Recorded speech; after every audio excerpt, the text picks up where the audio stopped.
Former WNBA MVP Diana Taurasi was always confident she would be cleared of the doping allegations leveled at her. Yesterday, that confidence gave way to what she calls shock when she learned that her provisional suspension had been lifted by the Turkish Basketball Federation, which said the lab that returned a positive test retracted its report after it evaluated Taurasi's statements in her defense. Diana Taurasi joining us now on SportsCenter. Diana, first of all, what was your reaction when you heard the news? Well, it's kind of like you said, I was in shock because from what I've heard from a lot of people is that this process takes a long time and, can take up to a year. So I think our defense was that strong where, the facts showed that the tests weren't going to be official. Well, and it seems a little bit confusing because we hear that they retracted after listening to your statements. Did the Federation tell you whether the lab actually made a mistake?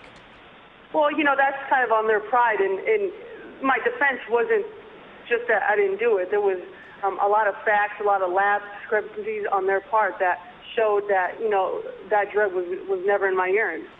What has this ordeal been like for you in trying to prove your innocence? It really, now I can understand people who go to jail and really didn't do it. It's a different circumstance, but it's the same feeling of, kind of being helpless and your word against something that you didn't do sometimes isn't enough. And I was fortunate enough to have, great people around me, and the facts came out. Well, and how hard is something like this, to really fight? I mean, we've seen a number of known name athletes in the news for such allegations, and, they certainly have plenty of money behind them to try and fight this. But you and I were talking in the commercial break. You got a player that doesn't make a lot of money. How hard is it to fight these allegations? Yeah, and there's 100 of Americans playing overseas, not only female but male basketball players in different sports.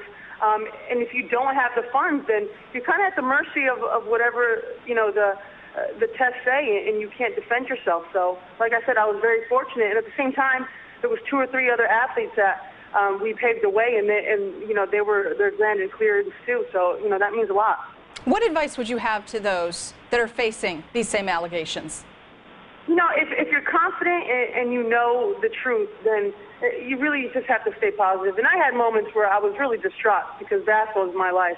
Since I was a little kid, it's all I've ever wanted to be was, a professional basketball player. And I put a lot of, time and effort and love into it. And for it to be taken away really is a reality check.